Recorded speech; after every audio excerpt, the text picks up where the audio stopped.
Meseta Ishmael. Hay un versículo en nuestra perashá que dice: Ve eniach lachem mikol oyevejem, misaviv beshartem betach.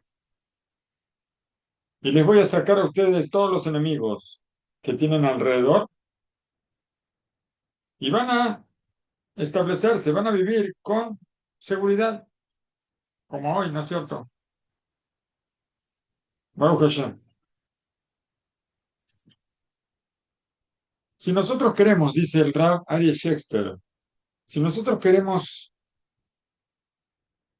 que Akadosh Baruj Hu nos salve de todos los enemigos que están alrededor y que podamos habitar seguros en nuestra tierra, nosotros necesitamos saber, primero, antes que todo, tenemos que saber por mérito de qué podemos tener esta bendición. ¿Cómo nosotros podemos salvarnos de todos los enemigos que nos rodean? ¿Con cúpula de hierro? ¿Qué dicen ustedes? Con cúpula de hierro, con muchos tanques, con muchos misiles, antimisiles. No, Rap, ¿Cómo nos estudiando Torah, salvamos?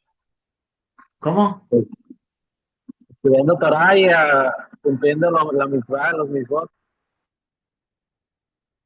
Bueno, eso es muy bonito, pero es una parte, es una parte.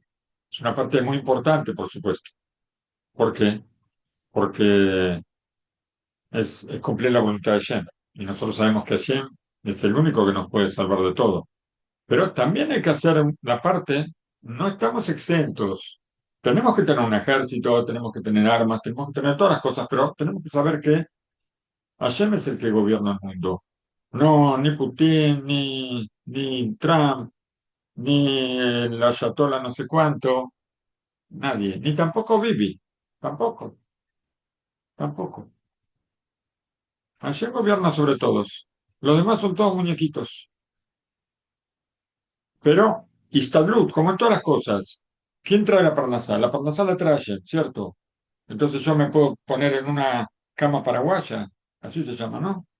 La cama esa que va entre dos árboles.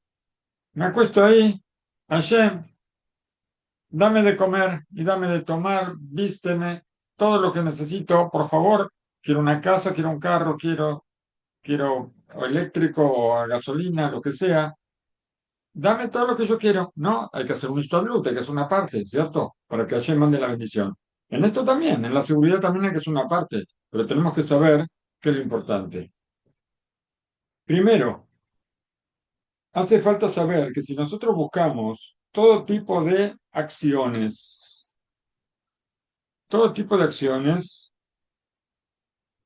y compramos, por supuesto, compramos armamentos, tenemos científicos, tenemos todos los misiles, todas las bombas inteligentes, dirigidas a donde tienen que estar. Tenemos las antibombas, en lugar de dirigirnos a Shem y confiar en él.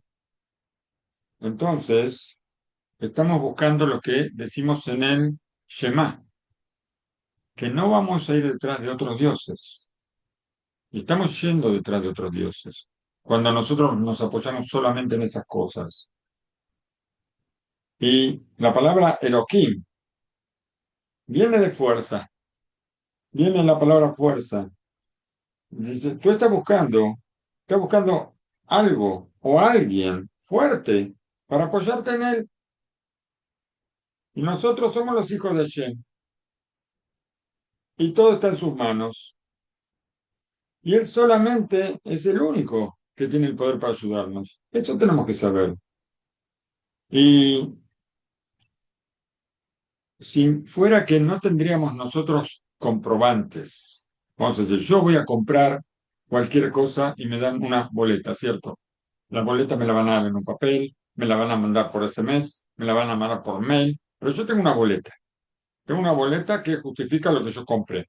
Si quiero reclamar la garantía, tengo mi boleta de compra, ¿cierto? Entonces, vamos a decir que nosotros no tenemos comprobantes, no tenemos boletas de la fuerza de Hashem. Si no tuviéramos, entonces, tal vez una persona podría decirle a Hashem, podría decirle, no tengo pruebas de que tú tienes la fuerza para ayudarme. ¿Cómo yo voy a saber que puedo apoyarme en ti? Pero tenemos boletas, tenemos comprobantes, muchísimos comprobantes tenemos. ¿Por qué? Lo que hizo Hu con su fuerza, con sus maravillas, con sus milagros, todo lo que hizo por el pueblo de Israel, desde la creación del mundo hasta hoy. Nosotros decimos en la tefilá, ¿qué decimos? Odul Hashem karu bishmo, odiu beamim alilotav. No sé la traducción exacta de esto, pero nosotros alabamos a Hashem, invocamos su nombre y nosotros, todo esto lo saben todos los pueblos saben de su grandeza, no solamente nosotros, todos los pueblos saben de su grandeza. Muchos pueblos decían en sus guerras con Hashem, en sus guerras con Israel, decían, no podemos luchar, ellos tienen algo que los defiende, tienen una fuerza superior, algo está por encima de todos nosotros. Y lo llegaron a reconocer. Los pueblos lo llegaron a reconocer. Por supuesto que nadie se convirtió por eso. Nadie. Nadie se convirtió al judaísmo por eso. Pero nosotros escuchamos lo que dicen los otros pueblos y tampoco nos acercamos más a Hashem, como deberíamos.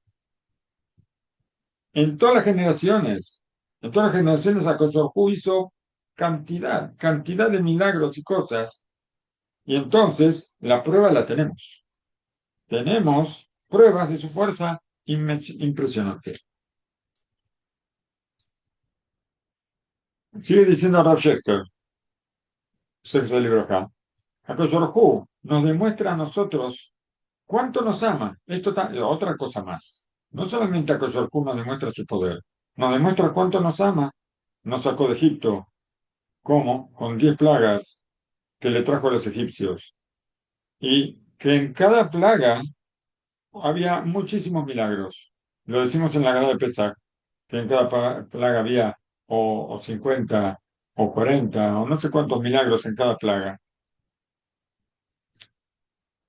Y también él hizo bien a los Yudim cuando atacó a los egipcios, cuando los ahogó en el mar, sabemos, a nosotros nos abrió el mar y a ellos los ahogó.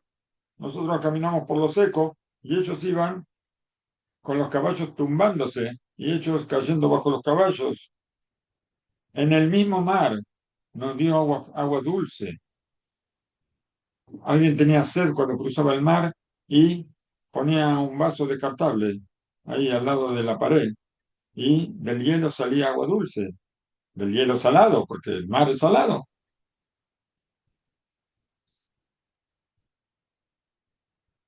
Ismiach alce pri tobim lejol mehem. También salían, dicen, el Midrash dice que salían todo tipo de frutos de las paredes del mar, de paredes de hielo.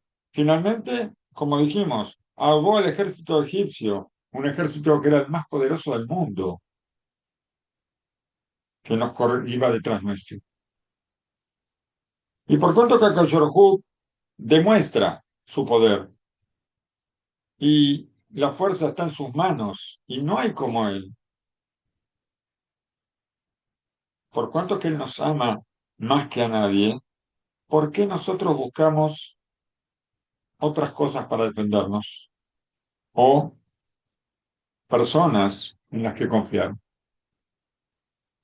Ojo que esto no está escrito ahora, parece escrito hoy, pero no está escrito hoy. Esto está escrito por lo menos hace 10 años, por lo menos.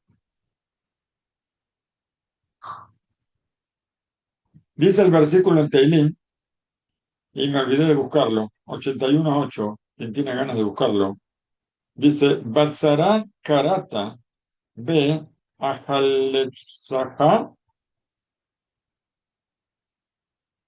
Anja Beseter Raam Abjanja Almi Meribah Sela. Acá habla de que en la estrechez, en el sufrimiento, nosotros llamamos a Hashem y Anjab Seter, como un gemido que hace mucho ruido, Anjá al mi meribá.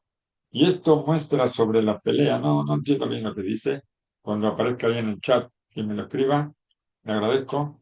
Explica el Mesudot David, uno de los comentarios del Tanaj.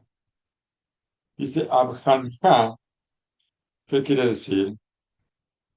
Abjanjá etcétera, está hablando de algo en secreto.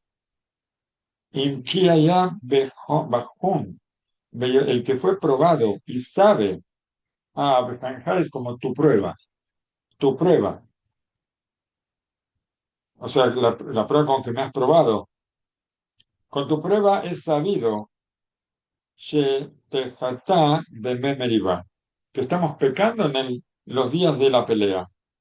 Con todo esto, a pesar de que nosotros pecamos, Akasorjú, él nos hizo cruzar el mar. Y quiere decir esto, todo esto quiere decir que tanto Bekol Kaj Ad Olam Darki Leoshia, Bekol Kaj Ad Olam, sobre todo el mundo, él puede, su camino es salvarnos en el momento de sufrimiento. Imkini Glalifne Shekatá Bedomela. También cuando una persona se revela que la persona pecó. ¿Por qué? Porque Hashem nos ama, simplemente por eso. Somos sus hijos. Cuando un hijo se porta mal, el padre, la madre, no lo castiga con odio, lo castiga con amor. Si lo tiene que castigar, lo castiga para que aprenda. No lo castiga porque como una venganza de lo que el hijo hizo. Hashem nos ama y entonces, si parte del pueblo no cuida el Shabbat, por ejemplo, o no cumplen los preceptos, Akadosh Baruj Hu nos va a salvar a todos, nos va a ayudar a todos y se va a apiadar de todos. No va solamente de una parte. En la angustia llamaste y muchas gracias y te salvé. Te respondí en el secreto. Te respondí, te probé en el secreto más que nada. Te puse a prueba en las aguas de la Meribá, pero eso fue a Moshe Rabbeinu. Y Moshe Rabbeinu no pasó la prueba, ¿cierto? En la época que nos cuenta un poco de historia, Raúl Schechter vivió acá en Israel desde mucho antes de la independencia. Él vivió aquí. Falleció hace unos 10 años a la edad de 90 y algo largos, o sea que estuvo acá prácticamente, creo que, no sé si él llegó de pequeño, llegó a Israel o nació aquí. En la época que antecedió a la Segunda Guerra, perdón, a los 6 días, la Guerra de los 6 días, la Guerra de los 6 días fue en el año o 66 o 67, no recuerdo qué día fue, qué año fue. 67. En la tierra de Israel había un miedo de muerte, así tal cual, sin exagerar. Miedo de muerte es lo que había acá en la tierra de Israel. ¿Por qué?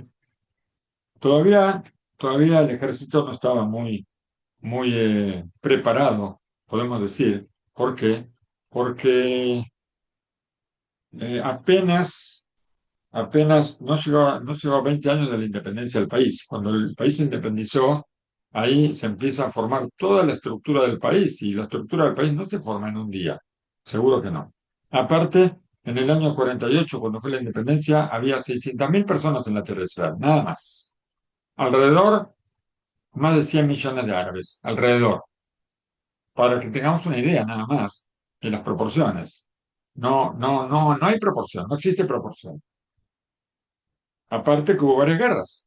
En el 48, en el 50 y algo, no sé, 50 y cuánto, hubo otra guerra, y después esta fue la del 66, 67, no sé cuándo. Bueno, nos cuenta aquí que había terror de muerte. ¿Por qué? De un lado estaban los egipcios con un ejército inmenso y armados, como dicen, armados hasta los dientes, no sé cómo es la frase, pero armados con las mejores armas y más avanzadas de la época. Del otro lado, hoy en día son, entre comillas, amigos nuestros, ¿no es cierto?, los egipcios, también los jordanos. Del otro lado estaba Jordania, Jordania también estaban, todos estaban, no había nadie que fuera amigo de Israel en esa época, ni siquiera amigo entre comillas, nada, todos eran enemigos. Hoy en día hay tratados de paz con muchos países, pero en esa época todos eran enemigos. Estaba el ejército jordano, estaba del lado este, y del lado oeste el ejército egipcio. Y apoyados también con soldados de Irak y de otros países árabes. Toda la gente sabía lo grave que era la situación y el peligro tremendo que tenía Israel era no como hoy en día, los límites eran mucho más estrechos. O sea que entrando por cualquier lado, en 5 minutos conquistaban todo el país. No hacía falta mucho más. Y el miedo era terrible en la población.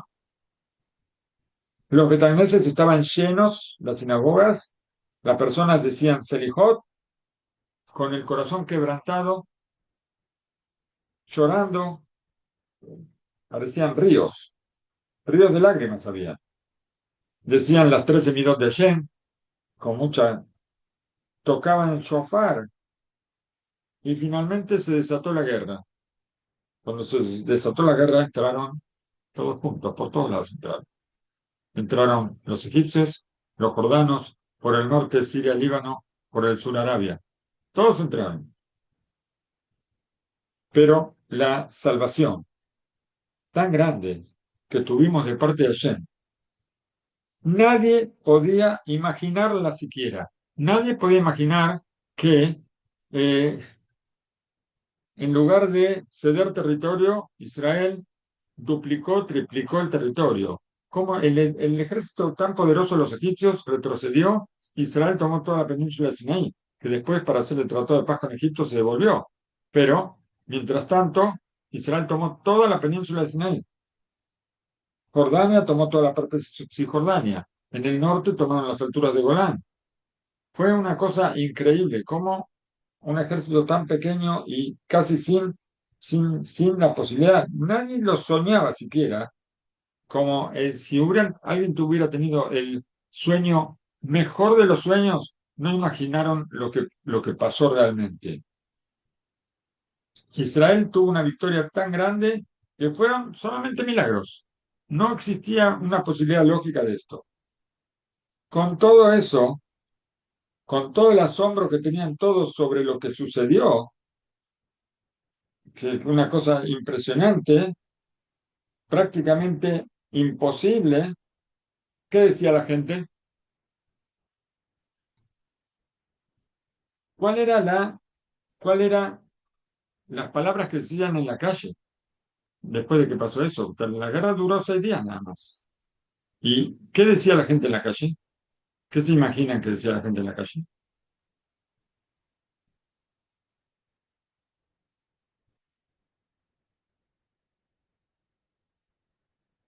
Nadie se imagina nada. No, pues yo decía que era pues, gracias a Hashem. Ojalá. Ja. La gente decía, Col acabó del ejército. Qué grande es el ejército que tenemos. Por supuesto que es grande, pero ninguna persona pudo pensar que podía pasar una cosa así, ni siquiera la gente del ejército. Y pensar que el ejército estaba preparado, que tenía la fuerza para una victoria como esa, seguro que tampoco. De todas maneras, así era el ambiente, así, eso es lo que se decía en la calle. Nosotros estamos obligados a recordar siempre que lo bajael velo bekoach, que im beruji amar Hashem sebakot. No con el ejército y no con la fuerza, sino con la voz, con mi voz, dice Hashem, con mi espíritu, dice Hashem.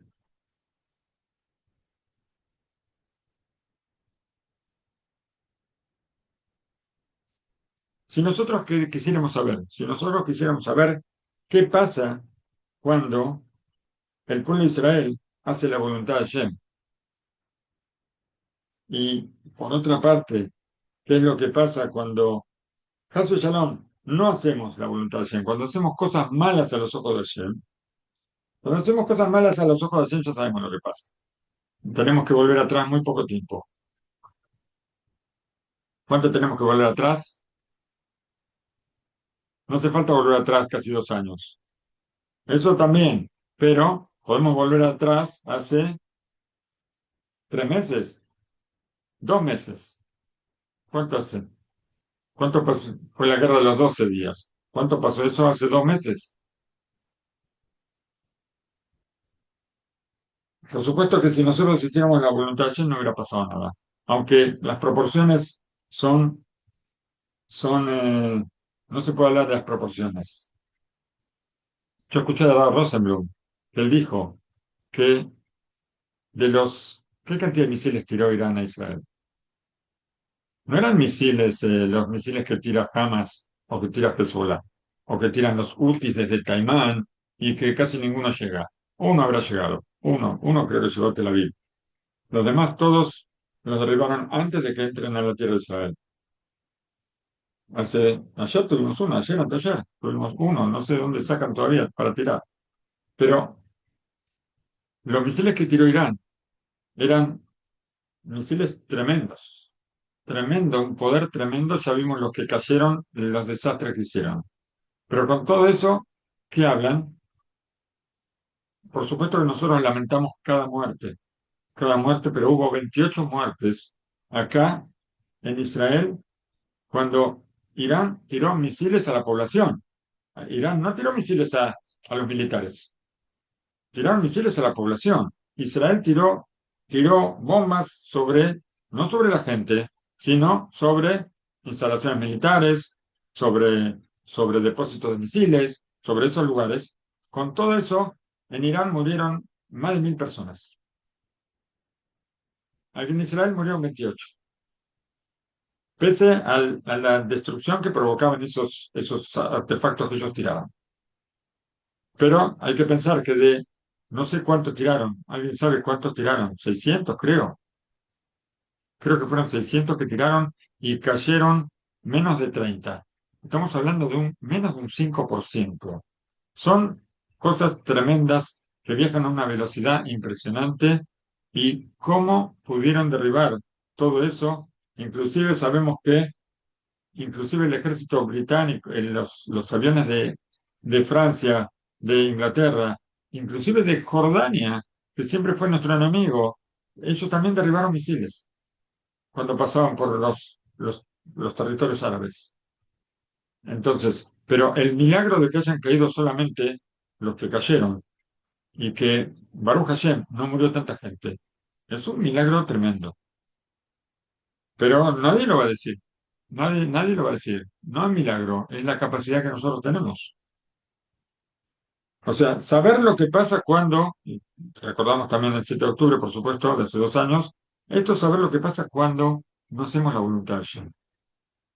Pero, ¿qué pasa cuando sí hacemos la voluntad de Hashem? Está escrito en el libro de los jueces, después del libro de Yoshua. O sea, cuando termina la Torá y viene Yoshua a tomar cargo en lugar de Moshe, y después viene la época de los jueces. En la época de los jueces está escrito, Ken Yabdu Kol Oyebeja Hashem. Así terminaron con todos los enemigos de Hashem. Beoabab, que Zeta Shemesh, Bigurato. Israel fue querido como el sol en su salida, y la tierra estuvo en silencio durante 40 años. 40 años que no hubo ninguna guerra, absolutamente nada, con los pueblos que rodearon a Israel. Débora Aneviá, la profetisa Débora, ella le ordena a Barak, el hijo de Abinoam, salir a la guerra contra Sisera, que tenía un ejército enorme. A Hu salvó a Israel.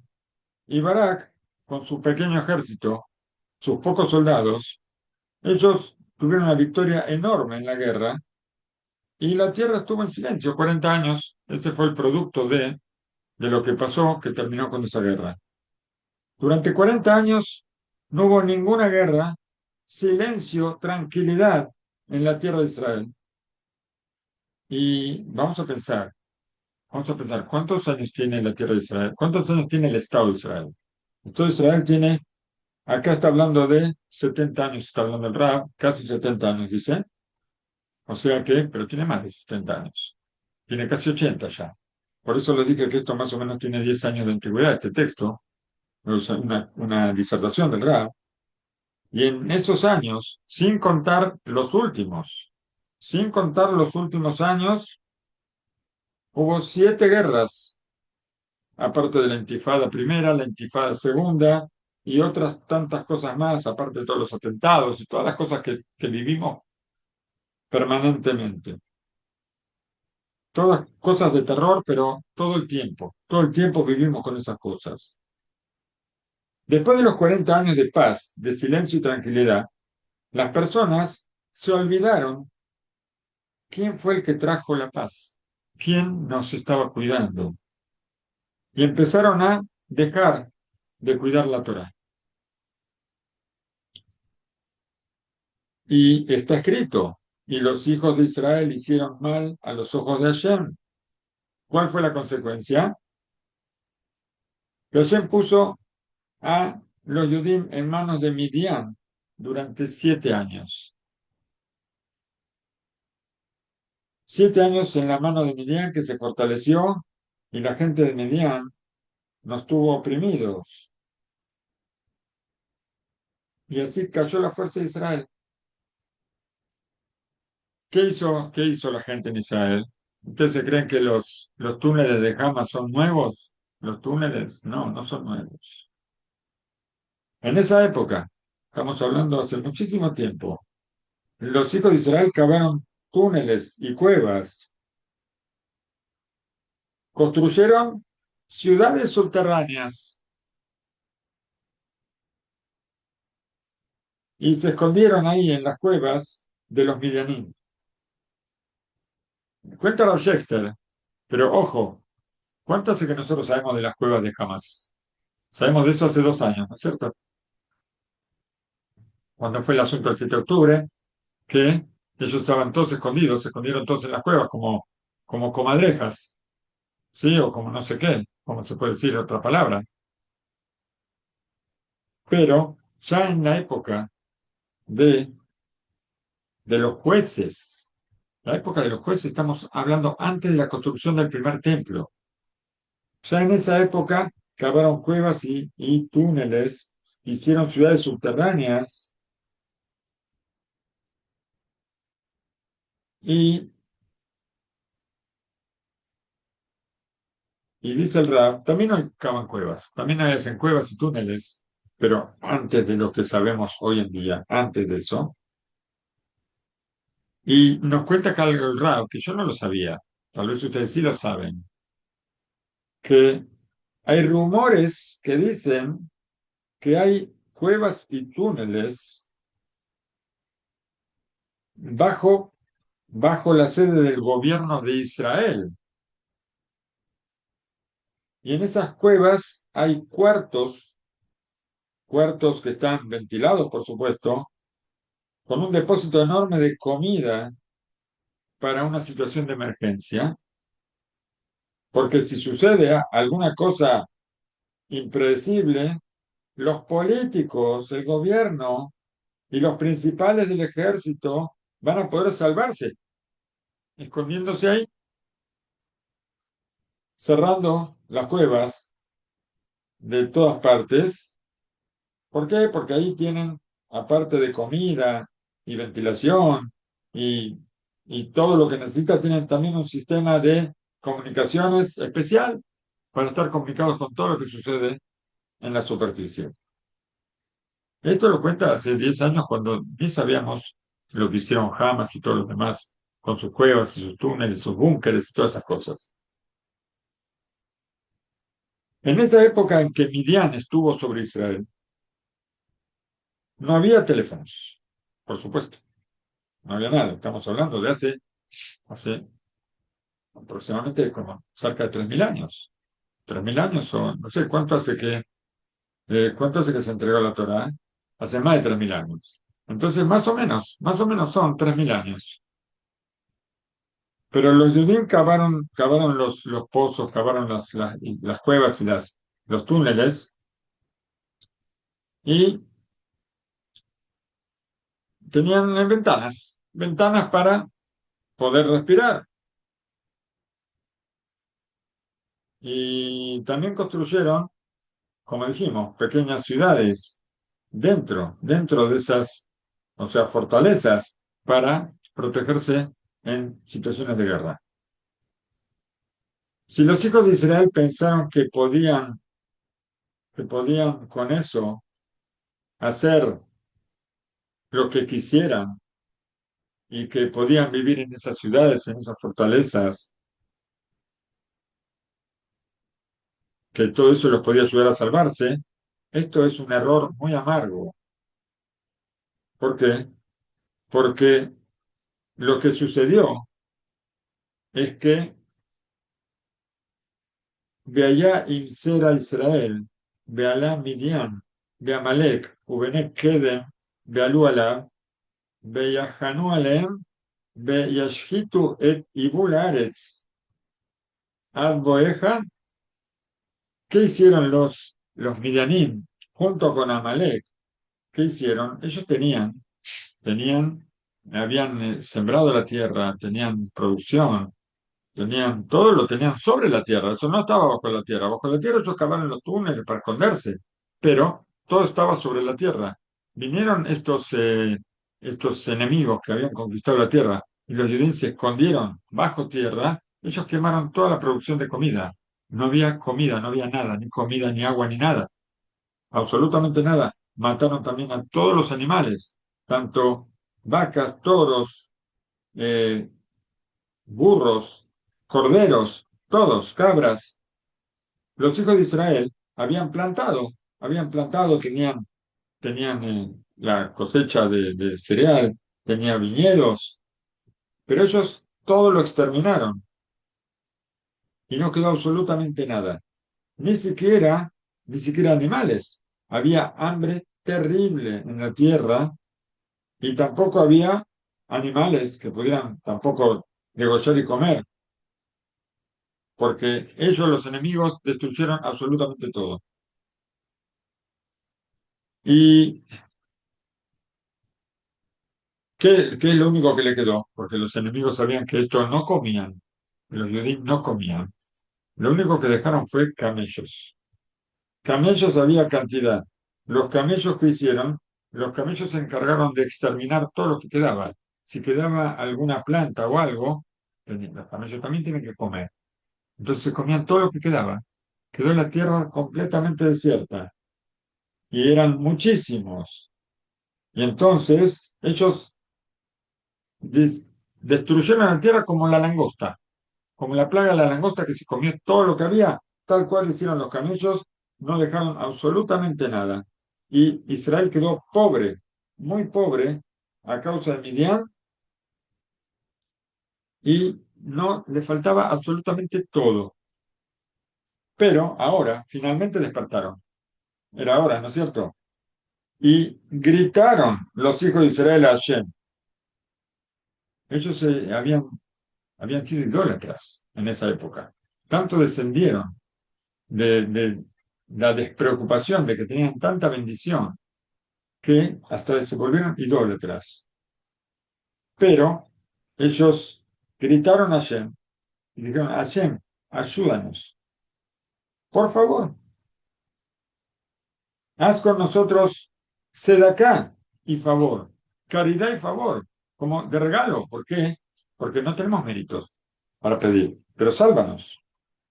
Y somos los hijos de Hashem, entonces Hashem nos salva, por más que nos equivoquemos. Aconsejó, escuchó los gritos. Vayiki Saaku ben Israel el Hashem alodot Midian. gritaron, suplicaron a los hijos de Israel por lo que pasaba con Midian. Beishlach Hashem ish naví, les mandó Hashem un profeta a los hijos de Israel. Vayomar Lahem ko amar Hashem, y el profeta dijo, así dijo Hashem, el Dios de Israel, Anoji eliti etchem, yo los subí a ustedes de la tierra de Egipto, los saqué de la esclavitud. Tengo pruebas, tengo comprobantes. Esto no fue la naturaleza. Y tenemos que saber, lo dijimos más de una vez, que puede haber, hoy en día hay cárceles, ¿cierto? Hay cárceles de extrema seguridad. Hubo en todas estas épocas, hubo ciudades sitiadas o países donde no permitían que nadie se escape. Y la gente se escapaba igual, ¿cierto? Estados Unidos pone en las fronteras, pone guardias para que los mexicanos o de otros países no entren. Y entran igual. Pero en la época del faraón, del imperio egipcio, nadie podía salir de Egipto y nadie salía. Los 400 años que estuvieron esclavizados los judíos, nadie podía salir, nadie, absolutamente nadie. Ni siquiera una persona podía salir de Egipto. Era una fortaleza única, radares, todo lo que quieran, cámaras de televisión, circuito cerrado, alambrados electrificados, lo que se les ocurra, nadie podía salir. Y el pueblo de Israel salió a lo grande, ¿sí? 600.000 hombres con sus mujeres, con sus hijos. ¿Y qué cantidad de hijos, no es cierto? Sabemos que ellos salieron Hamushim. Cada familia salió 5 familias. El Midrash dice, habla de 270 hijos en cada familia. Y todos salieron de Egipto como por el camino del rey. Con tranquilidad, todos salieron con personas mayores, con personas enfermas, cada familia con 90 burros cargados de la riqueza de Egipto. O sea, no era gente que se escapaba. Se puede escapar con 270 chicos, se puede escapar con mujeres embarazadas, con personas mayores, con personas enfermas.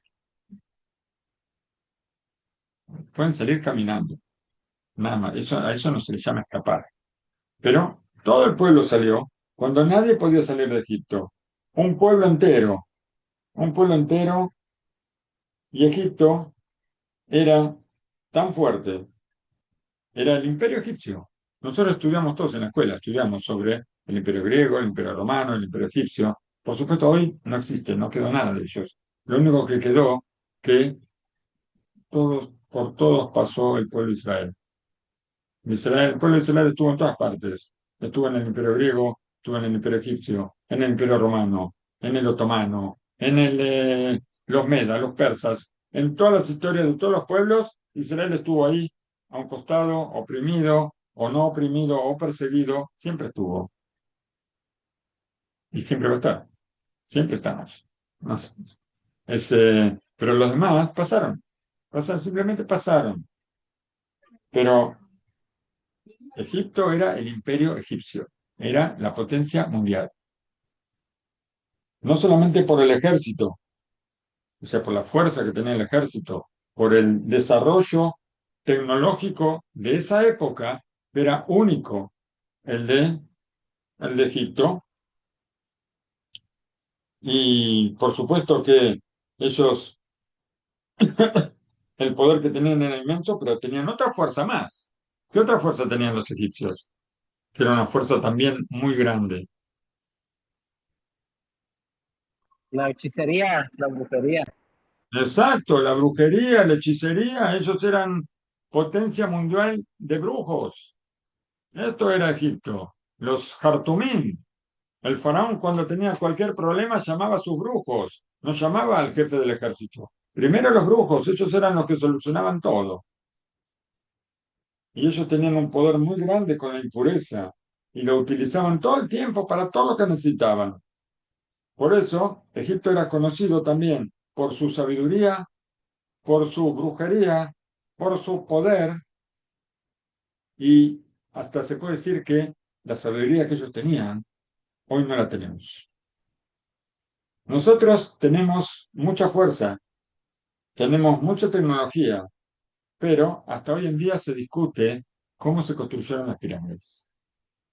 Hasta hoy en día se discute cómo se conservan las momias de de los faraones. Hoy en día no se sabe todavía cómo pudieron hacer unas cosas así. ¿De qué manera? ¿Con qué tecnología? ¿Cuánto hace? Más de 3.000 años. Más de 3.000 años, ¿cómo podía? ¿Qué vino? ¿Vino un extraterrestre y les dio la fórmula? ¿O el Naví tal vez? No, pero el Naví todavía no, porque el Naví vino después de Pinjas y Pinjas todavía no apareció. ¿Cómo hicieron? ¿Cómo hicieron con las momias? ¿Cómo hicieron con las pirámides? El tamaño de las piedras que se utilizaron para las pirámides. Los científicos todavía se rompen la cabeza hoy en día para saber cómo pudieron hacerlo. Dicen que un sistema de levas, un sistema de pesas, de amplificado, cualquier cosa dicen. ¿Cómo pudieron poner una, y no solamente eso, poner una arriba de la otra y que la estructura se mantenga sin, sin tal vez, sin pulir las piedras, porque eran, ¿cómo hicieron? Nadie sabe. Quiere decir que ellos tenían una sabiduría que hoy no tenemos. Nadie puede hacer una momia hoy y ver, vamos a esperar 3.000 años a ver si la momia está en el estado de conservación que está la momia que encontramos en Egipto. Nadie entiende cómo pasan esas cosas. Hoy en día no tenemos cómo hacer esto.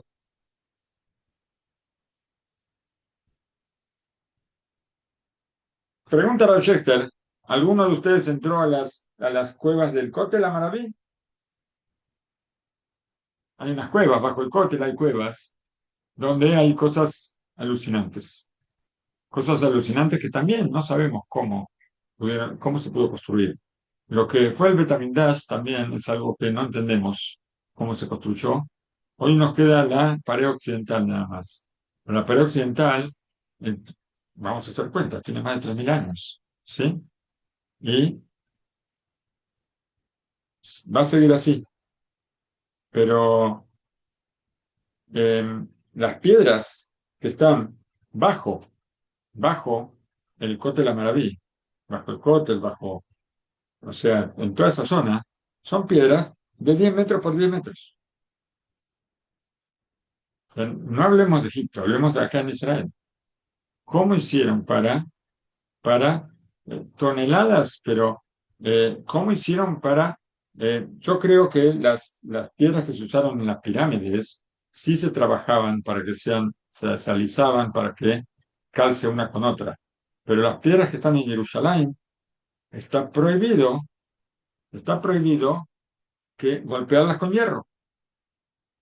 La piedra tal cual como está, así se coloca una arriba de otra. ¿Y cómo? ¿Cómo se puede hacer una cosa así? ¿Cómo consiguieron? ¿Cómo consiguieron hacer esto sin grúas? ¿Es posible? Yo el otro día vi que en un lugar que se había caído algo de comida en un sitio, de repente vino un batallón de hormigas. Un batallón de hormigas y entre todas, eso no se puede entender, no se puede entender lo grande que es la naturaleza, la creación de Hashem. Entre todas, levantaron esa comida.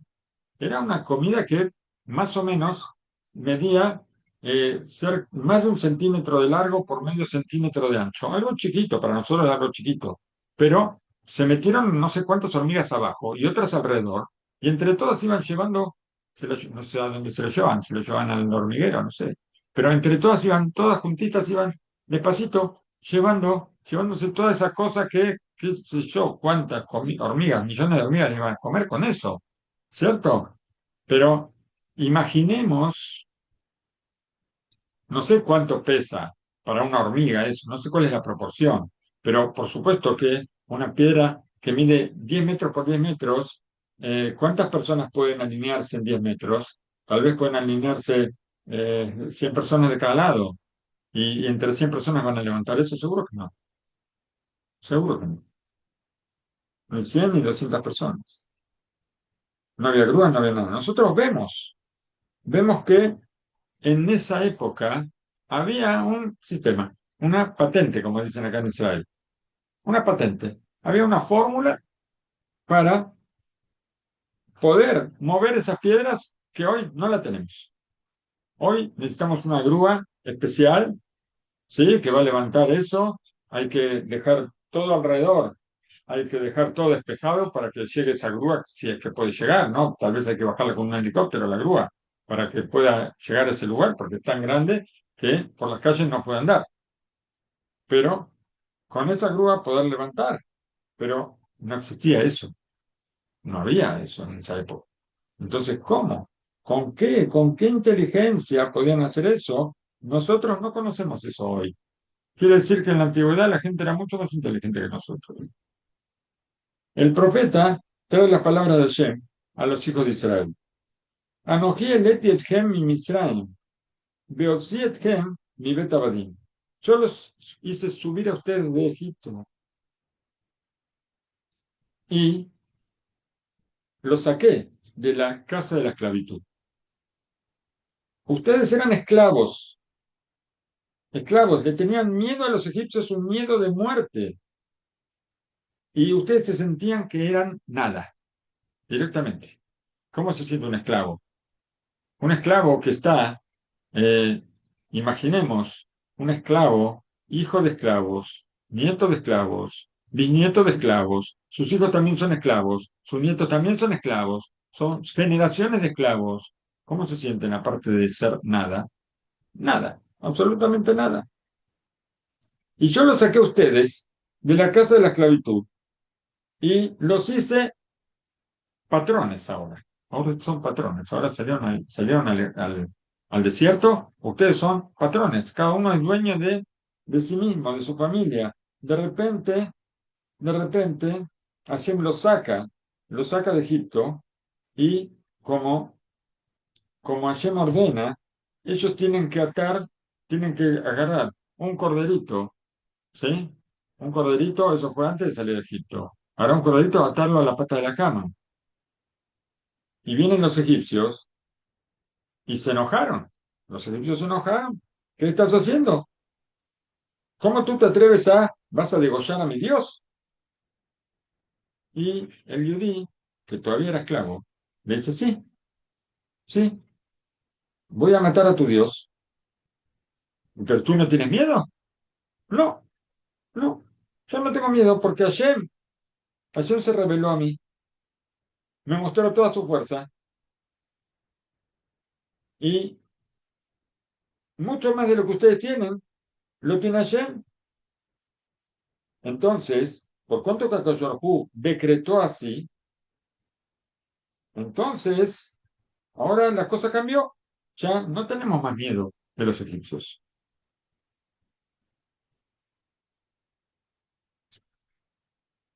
Cuando una persona piensa que hay una fuerza que está frente a mí, y que esa fuerza puede gobernar, que me puede ayudar, o tal vez me puede dañar, ¿qué hacemos si pensamos que esa fuerza me puede hacer daño? Ayúdame un poquito, ayúdame un poco. ¿Qué pasa cuando yo sé que tengo algo enfrente mío que me puede hacer daño? ¿Qué me pasa? Enot Milvado, Enot Milvado, ¿Cómo? Ah, Enot Milvado. bueno, tú eres una sadeque, porque, pero si tú ves que una persona te quiere hacer daño, está bien, es non mi levado, está muy bien, es lo que vamos a hablar. Tú leíste el libro que yo estoy leyendo, pero, pero no tienes miedo cuando una persona te viene a hacer daño. Claro, es la primera reacción. Claro, es normal el miedo, pero ¿Cómo? inmediatamente es normal el miedo, claro. Normal el miedo, yo estoy hablando de lo normal. Estoy hablando de lo normal. Lo normal es que tengamos miedo, pero nosotros sabemos que estamos en manos de Hashem. O sea, el miedo es una reacción lógica, por supuesto. Yo sé que Hashem está conmigo y entonces no voy a tener miedo, pero para eso ¿qué hace falta? Hace falta fe. Hace falta fe y hace falta mucha fe. ¿Por qué? Vamos a suponer, yo veo un policía, ¿sí? Yo veo un policía que me está mirando, el policía me está mirando a mí y me mira con los policías siempre, ellos, por más que sea un policía del bajo rango, el rango más bajo de todos, ellos siempre se creen poderosos, ¿no es cierto? Entonces me mira con una mirada amenazante, ¿sí? Entonces, ¿tengo miedo o no?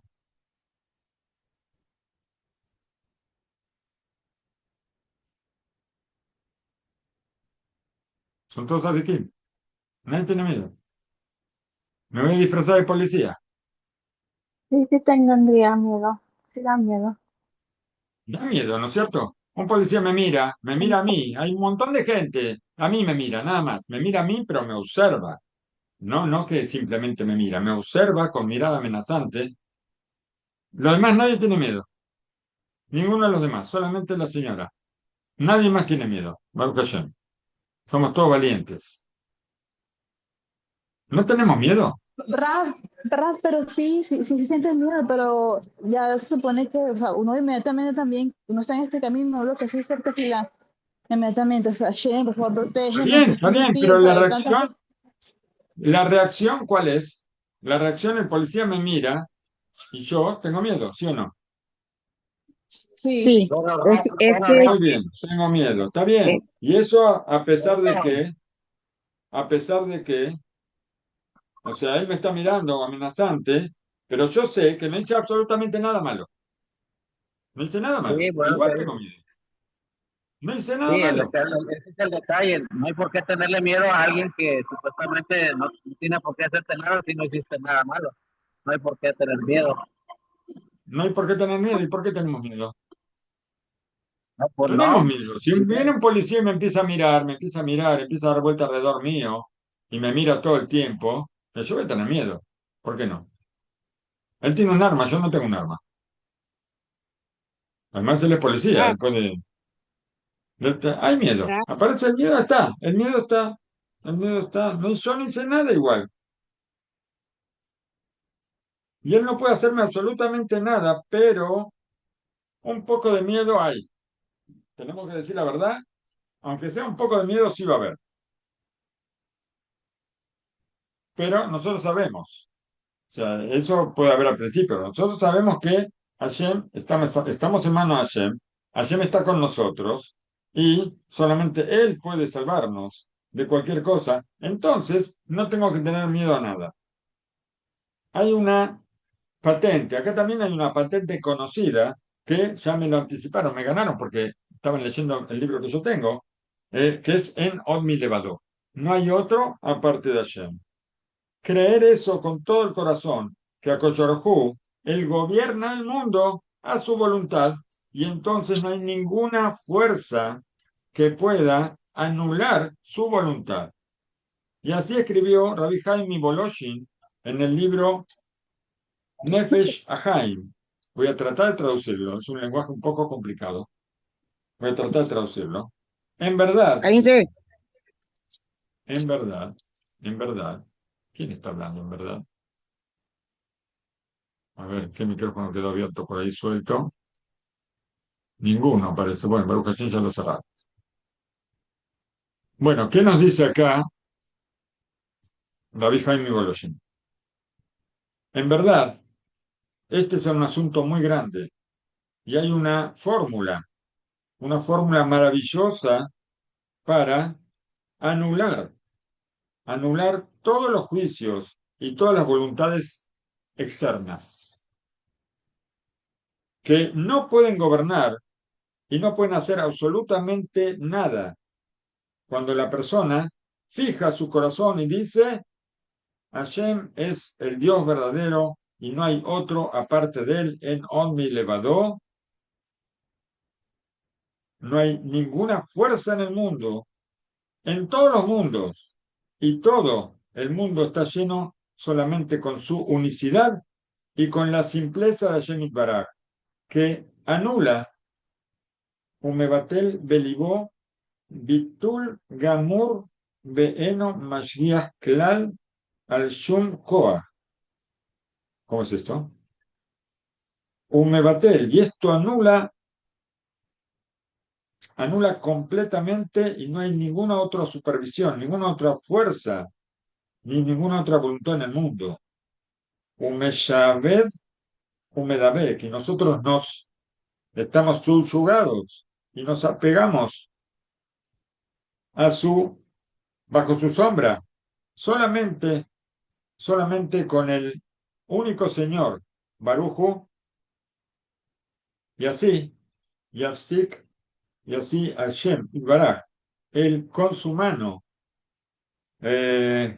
anula o nos saca todas las fuerzas y todas las voluntades del mundo que no pueden hacer absolutamente ninguna cosa. Una persona dice a Koshbarjú, yo te pido que me ayudes. Yo no voy a mezclarme, no voy a mezclarme en tus asuntos, solamente te pido y me apoyo en ti. Pregunta el Rab, yo no recuerdo esta historia, pregunta el Rab sobre si recuerdan a una mujer, tal vez ustedes escucharon de esto, una mujer sobre la que hablamos, dice el Rab. Yo no me acuerdo, no leí sobre esto. Una mujer sobre la que hablamos que estaba internada en un hospital psiquiátrico. Y cuando estaba por ingresar un, ¿cómo se dice? Una especie de congreso, una especie de reunión de psiquiatras, que ellos iban a juzgar si iban a liberar a esta mujer, si la iban a dejar irse a su casa o no. ¿Por qué? Porque la mujer estaba como encerrada ahí en el instituto psiquiátrico. El Rab entró antes de que entre todo este grupo de personas, psiquiatras, son más locos que todos nosotros, ¿no? Pero no importa. Yo le dije a la señora que ponga en su corazón, que diga en su corazón, Señor del mundo, sea lo que fuera, yo me apoyo en ti. Ella se fortaleció y en sus pensamientos de fe y la liberaron, la dejaron salir. Esto que nosotros decimos, y es muy bonito, pero lo tenemos que poner en el corazón, en Od Milevado, no hay otra parte de Hashem. Esto anula a los enemigos, esto ayuda a salvarnos de cualquier cosa y influye sobre los jueces, sobre todo, tiene influencia sobre todo el mundo. Es posible ver esto, palparlo. También hoy en día, la persona que se fortalece en verdad y que con una fe completa puede hacerse merecedor de toda la salvación y a veces también en una forma que parezca que está por encima de la naturaleza. ¿Cuál es el problema? Hay un solo problema en todo esto. ¿Saben cuál es el problema? Esto es lo último. Así que o hablan ahora o callan para siempre. ¿Cuál es el problema que tenemos? Ay, bueno, no lo sabemos. Bueno, vamos a decirles cuál es el problema para que de una vez por todas arreglemos las cosas. El problema es que no creemos lo suficiente. Eso es el problema. No creemos lo suficiente. Tenemos que creer más en la fuerza, en el poder de Hashem, en el gobierno de Hashem. Tenemos que creer más. Y entonces, todas las cosas que pasan, nosotros queremos hacer alguna cosa y siempre pensamos que estamos haciendo lo correcto, que estamos pidiéndole ayuda a tal persona, que es una persona influyente, que estamos hablando con un doctor, que el doctor sabe todas las cosas y que me va a solucionar todos los problemas. Tenemos la fórmula, un instituto que nos va a ayudar a tal cosa, todo. Uno que sabe mucho de economía y que nos va a decir, invierte aquí, invierte allá. Todas esas cosas son Elohim Ajerim, son dioses, son otros dioses en los que nos estamos apoyando. Tenemos que saber que Hashem es el, tenemos que hacer una parte, pero no creernos sabios y creer que nosotros sabemos todas las cosas. ¿Para qué? Para, para encontrar la solución.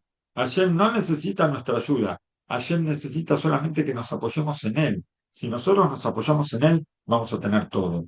Es la única forma y, por supuesto, es la mejor forma.